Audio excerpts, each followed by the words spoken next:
My mom casually said, "Pack your things. Your brother's kids need this house more than you do." I closed the door and spoke through the intercom, "Show up again, and you'll be leaving in a police car." I live in a quiet, leafy suburb of Atlanta, Georgia. I have been working fully remote since early 2019, well before the world shut down, and my career has been incredibly demanding, but highly rewarding. 2 years ago, I finally saved up enough to buy my dream home, a beautiful, historic 1920s craftsman-style house. It's a modest but spacious 4-bedroom, 2,200 square foot property that I have been slowly and painstakingly renovating by hand. It's my absolute pride and joy. My older brother David, 36 male, lives about 30 minutes away with his wife Sarah, 34 female, and their 3 young kids, Leo, 9 male, Mia, 7 female, and Noah, 4 male. They currently live in a cramped, outdated 2-bedroom apartment next to a noisy highway. David is an assistant manager at a big box hardware store. I respect my brother, and I know retail management is grueling, exhausting work,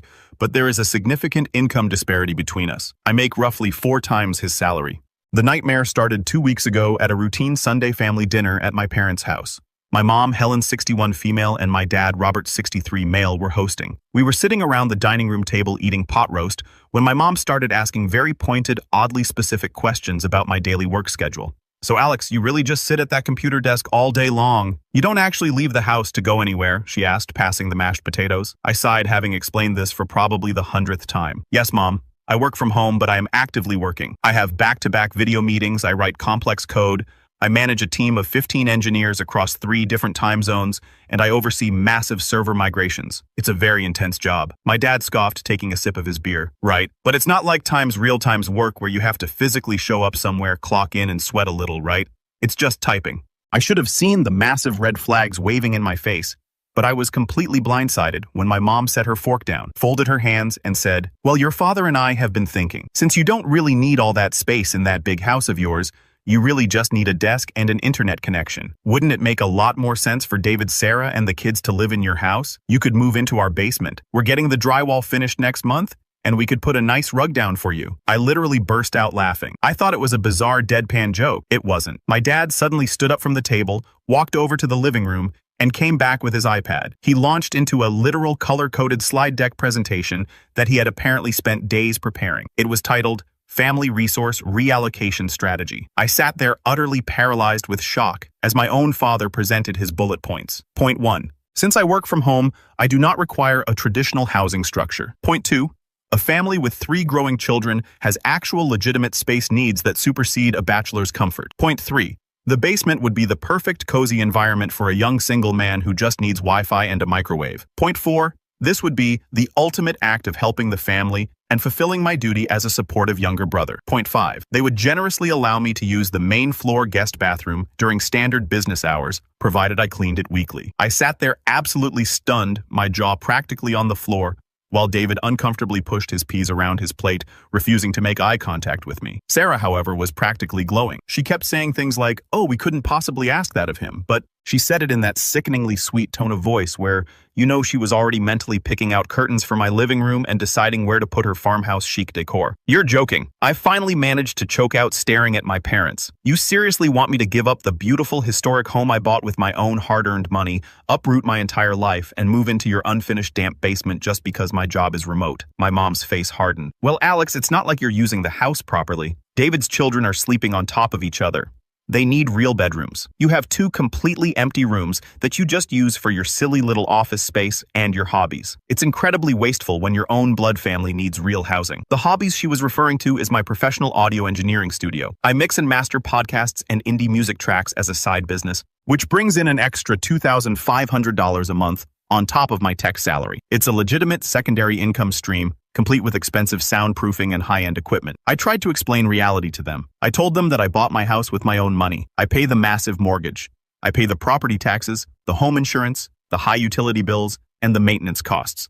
My dad actually slammed his hand on the table and yelled, "But you earned that money sitting on your ass at home in your pajamas." It's not the same as David, who has to commute an hour every day and stand on his feet dealing with customers at a real job. He deserves a home like that. I left the dinner immediately. I drove home shaking with anger, assuming that once they slept on it, they would realize how completely insane and legally impossible their proposal was. Instead, it got worse. The next morning, I started getting a barrage of text messages from my mom. She was sending me links to basement paint colors, asking if I preferred agreeable gray or accessible beige. She asked if I wanted cheap carpet or laminate flooring in my new basement zone. She even sent me a hand-drawn floor plan with little squares labeled Alex's desk area and Alex's sleeping cot. Yesterday afternoon, she texted me asking me to leave my spare house keys under the mat so she and Sarah could come over while I was playing on the computer to measure the children's new bedrooms. I responded with a firm, unequivocal no. I told her they would never get keys to my house and to drop this psychotic delusion immediately. She replied that I was being a selfish, greedy pig who was hoarding family resources. My dad called me late last night, leaving a furious voicemail, stating he was deeply ashamed of my lack of family values and that a man who works in his pajamas has no right to keep a real family trapped in a tiny apartment. For the record, I do not work in pajamas. I dress in business casual for my daily video calls. I manage critical infrastructure that processes millions of financial transactions daily. But apparently, because I do it from my home office instead of commuting to a miserable gray cubicle farm, I don't have a real job that deserves real housing. Am I losing my mind? How do I get through to these people? How do I make them understand that working remotely doesn't mean I'm playing a pretend job while squatting in a house I don't deserve? Edit. To answer a few common questions from the comments, no, I cannot just give them the house even if I wanted to. The mortgage is solely in my name, and David's credit is terrible. He couldn't take over the payments if he tried. Also, I have offered in the past to pay for David to take an IT certification boot camp so he could get a remote job at my company. He refused, saying he isn't a computer nerd and prefers honest work. Finally, yes. David has always been the golden child while I was the quiet nerd they ignored until they realized I had money. Update 1. 2 weeks later, I cannot believe I am sitting here writing this update, but things have escalated far beyond anything I could have ever imagined in my wildest nightmares. Thank you to everyone who commented on my original post, validating my reality and confirming that, no, I am not crazy, and yes, my parents have completely lost their minds. After my first post, I tried to be the bigger person and set firm adult boundaries. I drove over to my parents' house and had a calm sit-down conversation with them. I explained clearly that my house is my private property purchased with my own money, and it is not a communal family asset up for grabs. I thought we had finally reached a breakthrough when they both nodded quietly. My mom even patted my hand and said, "We hear you, honey. We understand." I should have known it was a trap when she immediately followed up with, "So, what day next week works best for you to start moving your boxes down here?" Last Tuesday, the absolute unthinkable happened. I was in the middle of a highly critical, high-stakes server deployment meeting with our executive team. My screen was sharing live data. Suddenly, my phone started buzzing frantically, and my doorbell camera notification started going crazy. I quickly apologized to my team, muted my microphone, turned off my camera, and checked the live video feed. My parents were standing on my front porch.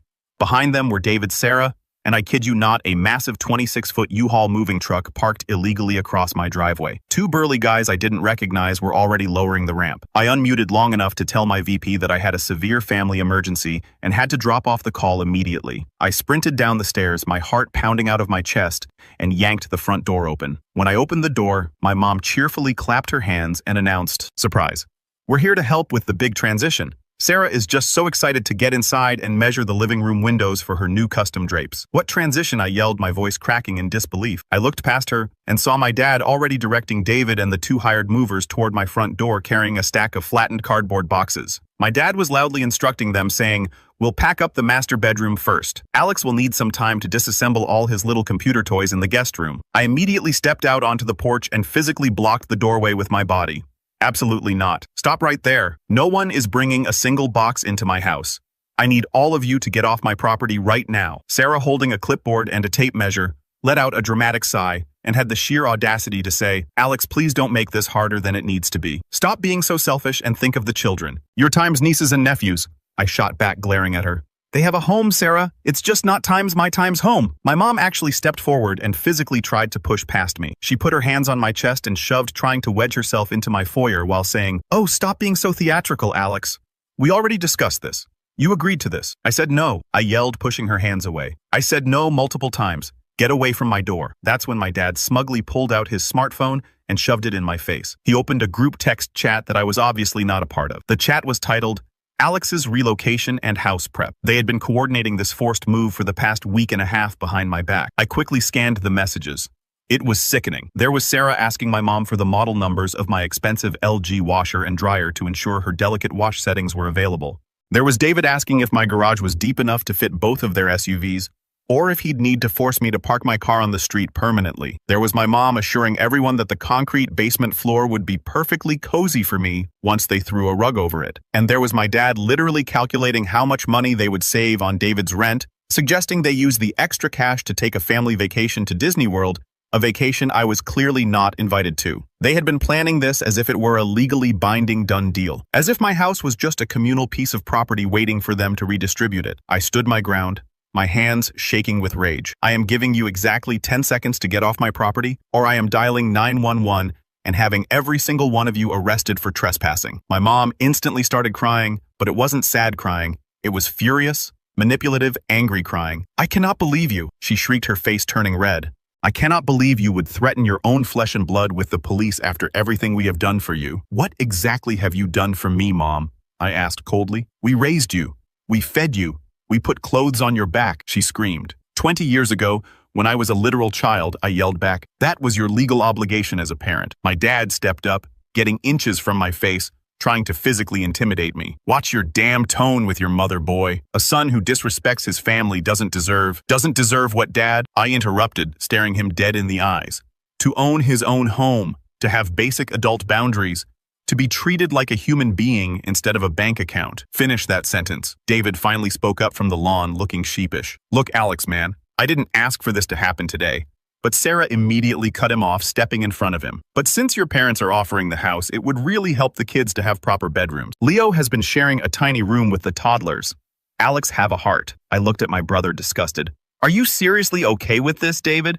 Are you okay with literally stealing your little brother's house?" David just shrugged, looking down at his shoes. "It's not stealing if Mom and Dad think it's what's best for the family as a whole. I was completely done. Everyone off my property right now. The next person who sets foot on my driveway uninvited gets a police escort to the county jail. I mean it." As they slowly backed away and the movers awkwardly closed up the U-Haul, my mom turned around and shouted at the top of her lungs for the whole neighborhood to hear. "That basement is being finished whether you appreciate it or not, Alex. When you finally come to your senses and stop being a greedy brat, your cot will be ready." The truck left, but the nightmare was just beginning. The next morning, I woke up to 53 unread text messages in a brand new group chat called Alex's Transition Support. My mom had recruited the extended family, the Flying Monkeys. Aunt Linda wrote, "So proud of Alex for finally putting family first and helping his brother." Uncle Richard chimed in, "It's about time the boy grew up and learned that family helps family." "Proud of you, son," Cousin Jennifer added. "The basement sounds so nice. You're so lucky you don't have to pay rent anymore." They were spinning a massive web of lies. I sent one single definitive message to the group: "I am not moving. I am not giving up the house I bought." My parents tried to illegally force their way into my home with a moving truck. "Anyone who shows up at my property will be trespassed by the police." Then I permanently left the chat. My mom texted me privately seconds later, "Your extreme selfishness is tearing this family apart. I hope your stupid little computer job is worth losing your entire family." I responded, "I'm not losing my family. I'm setting boundaries with abusers who don't respect me, my career, or my legal property rights." She replied, "Property rights? Is that what family means to you now? Cold, sterile legal terms?" "Yes, Mom," I typed back. "When you hire a U-Haul to try and steal my house, legal terms become extremely relevant." I immediately called a locksmith and paid $400 to have every single deadbolt and window lock on my house changed. They had a spare key from 2 years ago when I first moved in, and I wasn't taking any chances.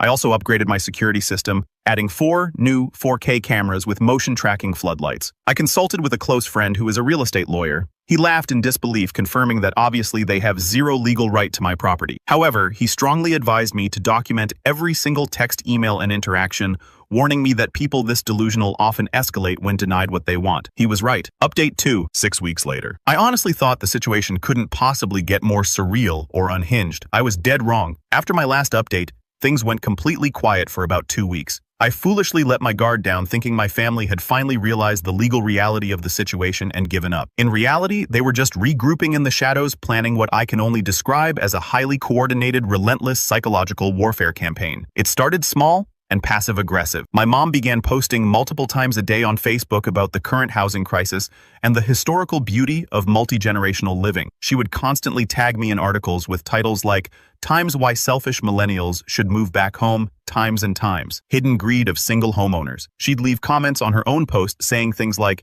"If only some people understood true family value." Then came the phone calls from extended family. My godmother Susan called me crying. "Alex, your mother is just so heartbroken. She just wants the whole family together. Would it literally kill you to just consider living in the basement? It has a window. My Uncle Joseph called to lecture me. Back in my day, family helped family. We didn't need fancy legal boundaries. We shared what we had. My cousin Mark texted, "Dude, just give them the house. It's just bricks and wood. It's not worth all this drama." I held firm, repeating like a broken record that my house was not a communal asset and was absolutely not up for discussion. That's when phase 2 began. Sarah, my sister-in-law, started a public Instagram account called At Apartment Life with 3 Kids. She began documenting their tragic struggles in high definition. She posted highly edited black and white reels of the kids sharing a tiny room set to sad Sarah McLachlan music. She wrote long, agonizing captions about making the best of limited space and teaching my children gratitude even when their own blood relatives refused to give them the bedrooms they deserve. The comment section was an absolute cesspool of my family members and Sarah's church friends offering prayers, hoping that a miracle solution presents itself soon. My mom would reply to every comment with cryptic, manipulative garbage like, "God always provides for those who deserve it," and family solutions exist for those willing to open their hearts and their doors. Meanwhile, I was slowly losing my mind. The stress was physically making me ill. We were approaching a massive multi-million-dollar product launch at work, and I was pulling 12-hour shifts. My home office was my only sanctuary, a dedicated quiet space where I could focus on complex coding without distractions. The mere thought of moving into my parents' damp basement, fighting my dad for bathroom time, and listening to their constant snide remarks about my fake internet job while I managed critical server infrastructure was genuinely laughable, but my family wasn't laughing. They were actively escalating. 3 weeks ago, I came home from a rare quick trip to the grocery store to find my front lawn had been completely vandalized. My parents had driven over and installed a massive, professionally printed real estate sign in my yard. It read, "Future home of the David family, thanks to Uncle Alex's generosity," complete with high-res photos of my nephews and niece smiling. They had even tied celebratory helium balloons to my mailbox. My neighbors were standing on the sidewalk taking pictures and whispering. I was mortified. I grabbed a kitchen knife, popped the balloons, tore the sign out of the ground, and threw it in the dumpster, but the damage was done. Sarah had already posted photos of the sign on her Instagram with the caption, claiming our new home in faith. Number blessed. Number family first, number God's plan. The comments on her post exploded. Local moms from her PTA were calling me an angel brother. People I had never even met were discussing how beautiful it was that I was giving up my bachelor pad for the children. I couldn't take it anymore. I commented on her post, "I am absolutely not giving up my house. This is targeted harassment. Please stop lying to these people." Sarah deleted my comment within 30 seconds, but not before screenshotting it and sharing it in the family group chat with a dozen crying emojis wailing, "Why is he being so incredibly cruel to the babies?" The very next day, my dad showed up at my house while I was leading a live client presentation. I saw him on my doorbell camera. He was walking around the perimeter of my house with a clipboard, a tape measure, and a notepad, aggressively measuring my windows. I quickly texted him, "Get off my property immediately." He responded, "Just helping David plan for the upcoming window renovations. Ignore me. It's going to be so beautiful." I excused myself from my meeting, ran outside, and found him kneeling in my prized flower beds, digging up dirt and putting it into little plastic baggies. "What the hell are you doing to my landscaping?" I demanded. He didn't even look up. "Sarah wants to start an organic vegetable garden for the kids. I'm taking soil samples to test the pH levels. Don't worry, we'll rip all these useless bushes out next week. Get off my property before I call the police." "Dad, I am not warning you again." He finally stood up, brushing the dirt off his knees, and looked at me with a gaze full of pure, unadulterated disgust. "Your grandfather would be so incredibly ashamed of the man you've become. He built his house with his own 2 bare hands for his family. You buy a house with fake computer money, and you won't even share it with your own brother. Grandpa respected hard work and ownership." I fired back. "He worked a real job with his hands, and I work a real job with my brain.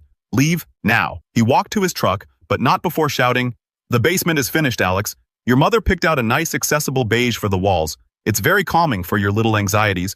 But last week is when we reached an entirely new, terrifying low. I woke up, opened my front door to grab a package, and found a heavy-duty metal lockbox clamped onto my front door handle, the exact kind real estate agents use to store spare keys for open houses. I immediately called my mom, my blood boiling. "Oh, good. You saw it," she chirped happily into the phone. "We thought it would just be so much easier for the big transition. David and Sarah can start moving their little boxes into the garage slowly while you're working, and that way you won't have to be bothered to come open the door for them." "You put a lockbox on my door," I screamed. "Are you insane?" "Oh, Alex, stop being so dramatic. The code is your birthday. We're not strangers.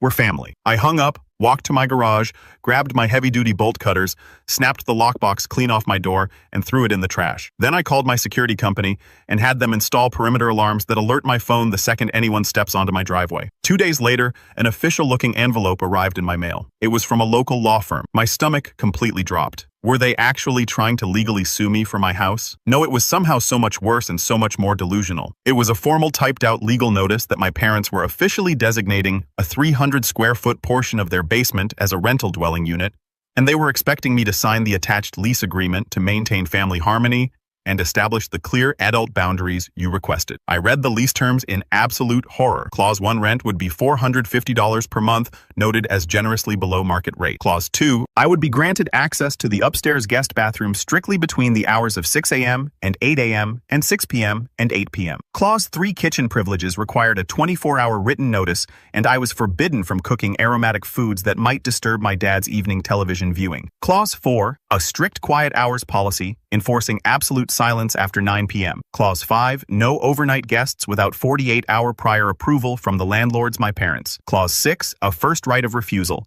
Clause stating that if I decided to abandon my stubbornness, they had the right to seize my current home's equity to pay for David's future maintenance costs. They were genuinely seriously trying to formalize me living in their damp basement as a rent-paying restricted tenant, while my brother lived completely rent-free in my gorgeous 4-bedroom house. I scanned the document and forwarded the entire PDF to my real estate lawyer friend. He called me 5 minutes later laughing so hard he was practically wheezing. He literally had to put me on hold to catch his breath. When he finally came back on the line, he said, "Alex, my God, frame this. Print it out on expensive paper, frame it, and hang it on your wall as a daily reminder that sometimes family is absolutely clinically insane. This piece of paper has less legal weight than a napkin drawn on with crayons." Despite the absurdity, the constant barrage of stress was severely affecting my work performance. I was missing minor details in code reviews and spacing out during critical meeting. My manager Qley pulled me into a private one-on-one video call and gently asked if everything was okay. I completely broke down. I sat in my home office and sobbed, telling her the entire psychotic saga. She listened in stunned silence, her jaw dropping further and further with every detail I shared. "Alex," she said finally,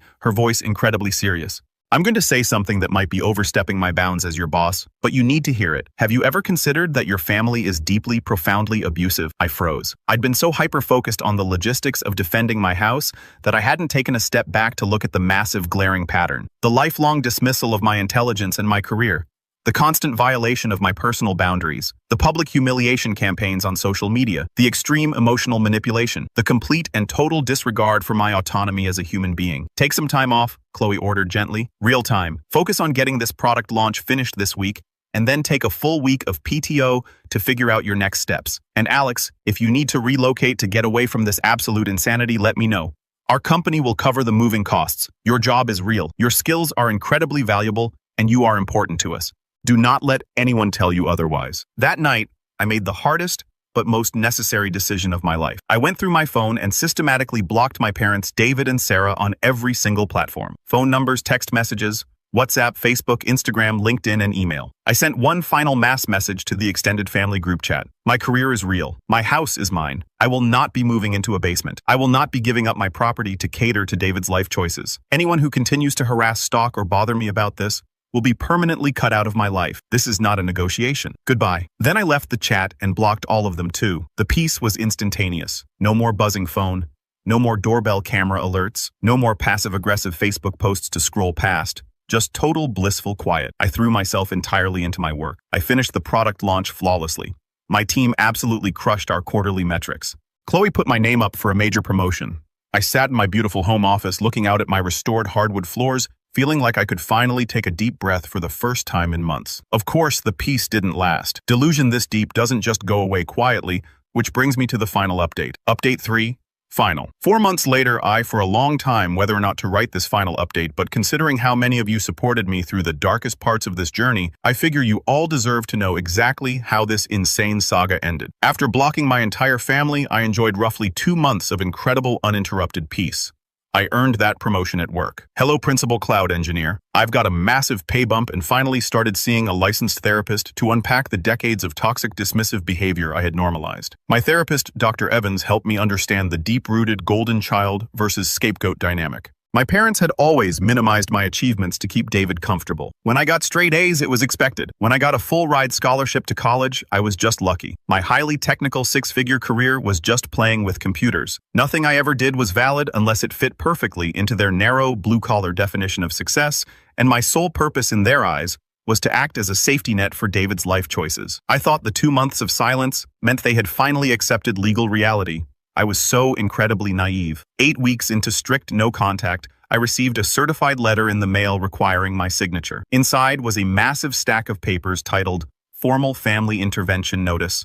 It was a completely fabricated legal document that my parents had typed up and actually paid a notary to stamp, thinking the stamp made it legally binding. The intervention notice included 1, a mandatory psychiatric evaluation referral, claiming my refusal to give up my house was proof of severe antisocial personality disorder. 2, a required family counseling schedule with a therapist who specialized in gaming and internet addiction, because clearly working in the tech industry means I am just severely addicted to video games. 3, a strict proposed timeline for residential transition, dictating exactly what days I was allowed to pack my belongings. 4 glossy 8x10 printed photos of the completed basement apartment, featuring a cheap rug and a door with a plastic plaque that read, Alex's room. But the absolute most terrifying part, the real kicker, they had obtained a blank power of attorney form, pre-filled it with their own names, and attached a letter citing deep concerns about Alex's decision-making capacity and mental decline in light of his recent irrational hoarding behavior. They were laying the groundwork to try and declare me mentally incompetent so they could legally seize control of my assets and sign my house over to David. I didn't laugh this time. I saw red. I immediately contacted a high-powered estate and litigation attorney. I paid him a hefty retainer,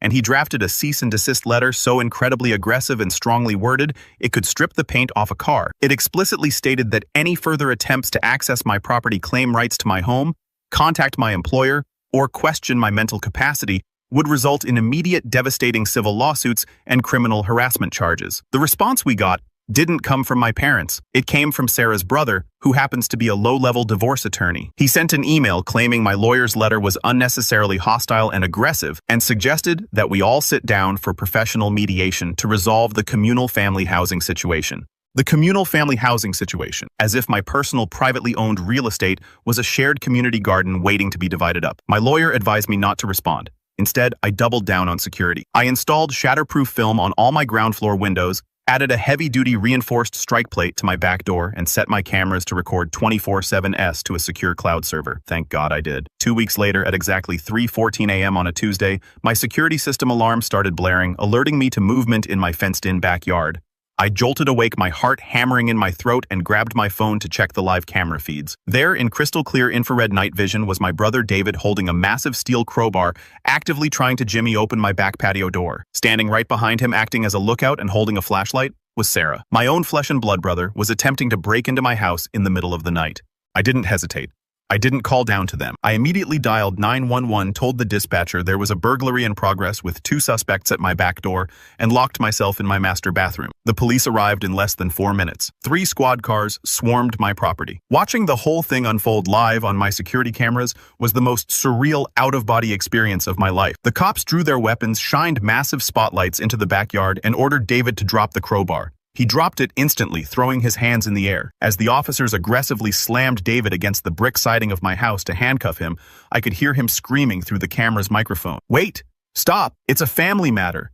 It's a misunderstanding. Our parents said it was okay. This is our house. We're just trying to measure the kitchen." Sarah was hysterically sobbing, screaming at the cops that they were traumatizing a mother of 3. I walked downstairs, opened the back door, and calmly confirmed to the police officers that I owned the home. I lived alone, and I absolutely wanted to press full charges. David and Sarah were arrested on the spot for attempted breaking and entering, trespassing, and destruction of private property. My parents bailed them out of county jail the next afternoon. Because I had blocked their numbers, my mom actually went to my next-door neighbor's house crying hysterically and begged to use their phone. She called me screaming so loudly the phone speaker distorted. "You monster! You ruined your brother's life. You traumatized those innocent babies by having their parents locked in a cage like animals."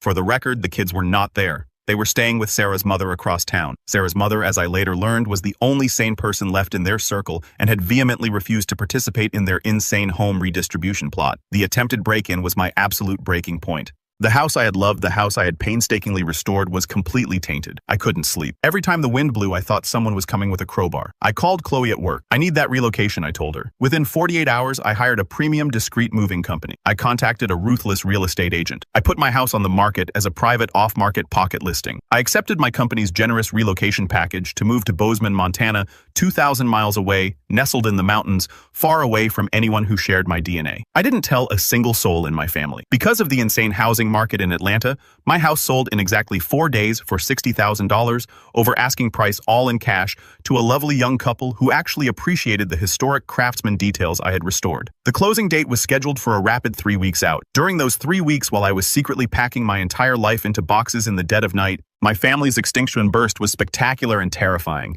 My mom showed up at my front door with a literal Catholic priest attempting to perform a blessing on the house to cleanse the greed from the property and prepare it for the family transition. I called the cops and had them trespassed. My dad marched down to the county clerk's office and attempted to file a completely fraudulent contractor's lien against my property title, claiming I owed him $40,000 for childhood rearing expenses and back rent for the womb. The clerk laughed him out of the building. Sarah, out on bail, started a GoFundMe page titled "Help Displaced Children Whose Cruel Uncle Abandoned Them." She raised exactly $140 before the platform nuked the campaign for fraud. David was officially fired from his retail management job because he had missed multiple shifts to stalk my house and sit in his car down the street, watching my driveway. I documented every single insane act. My attorney was building a massive, bulletproof case for permanent multi-state restraining orders. The morning before my official closing date, my parents made one final, desperate, apocalyptic play. I was already in Bozeman, Montana. I had driven cross-country over 3 days.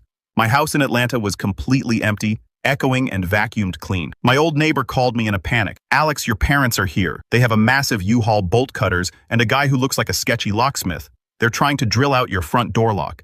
They had showed up claiming they had legal tenant squatters' rights because they had established residency. How? By illegally mailing several postcards to themselves at my address over the past month and fishing them out of my mailbox. I conference called the local police precinct and my real estate agent, while sitting on the balcony of my new Mountain View apartment, watching the live feed on my iPad. This time, the police didn't mess around. When they arrived, my dad tried to fight one of the officers swinging a pair of bolt cutters. My mom tried to chain herself to the front porch railing. Both of my parents were violently arrested for felony destruction of property trespassing and assaulting a police officer. The final closing paperwork went through electronically while my parents were sitting in a sterile holding cell in county lockup. The cash hit my bank account. The house officially belonged to the lovely young couple. By the time my parents posted bail and were released, I was several states away. I changed my phone number entirely. I scrubbed my digital footprint. My only forwarding address is a secure P.O. box managed by a privacy firm. That was roughly 2 months ago. I have heard a few updates through the grapevine via my godmother, who finally snapped out of the delusion and realized how insane my parents were acting. She keeps me updated via email. The stress, the criminal charges, and the sheer humiliation of the situation completely shattered the family. David and Sarah are currently going through a vicious, messy divorce.